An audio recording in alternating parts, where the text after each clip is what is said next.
திருவள்ளுவரின் வழியில் வாழ்ந்து வாழ்வின் உன்னத நிலையினை அடைய திருக்குறளோடு நாம் என்னும் இந்த நிகழ்விலே இணைந்திருக்கின்ற உங்கள் அனைவருக்கும் முதற்கண் வணக்கம். குறள் எண் 843, அதிகாரம் புல்லறிவாண்மை. இது திருவிளையாடல் புராணத்திலே கூறப்பட்ட ஒரு நிகழ்வு. மதுரையில் வைகை ஆற்றின் தென்கரையில் அமைந்த ஒரு கிராமம் குருவிருந்த துறை. அங்கே சுகலர் என்ற பெருஞ்செல்வந்தர் வாழ்ந்து வந்தார். அவரிடம் பணம் நிறைய இருந்தாலும் படிப்பறிவும் பட்டறிவும் இல்லை. அவரிடம் பணிவும் இல்லை. கிராமத்தில் அறிவுடையவர்கள் கூடி நல்ல சொற்பொழிவுகளை நடத்தினால் அங்கே சென்று பிரச்சனை செய்வார். வழக்குகளை ஆண்டோர்கள் விசாரிக்கின்ற பொழுது அங்கே சென்று குழப்பத்தை ஏற்படுத்துவார்.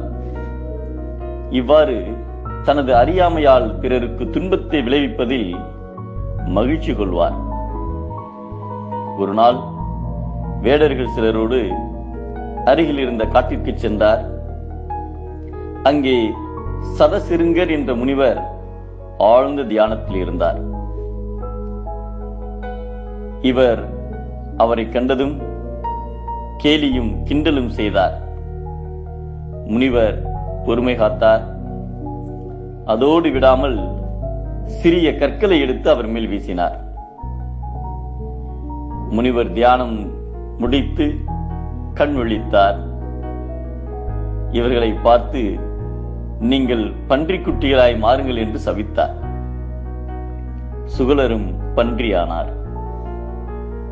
புல்லறிவாளர்கள் தங்கள் எதிரிகளுக்கு எத்தகைய துன்பத்தை ஏற்படுத்த நினைக்கிறார்களோ அதைவிட அவர்களால் அவர்களுக்கு அதிகமான துன்பத்தை தங்களுக்கு தாங்களே ஏற்படுத்திக் கொள்வார்கள் என்பதை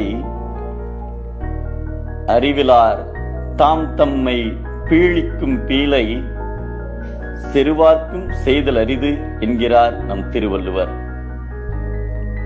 புல்லறிவோடு இருந்தால் கடும் துன்பம், நல்லறிவோடு நடந்தால் பேரின்பம்.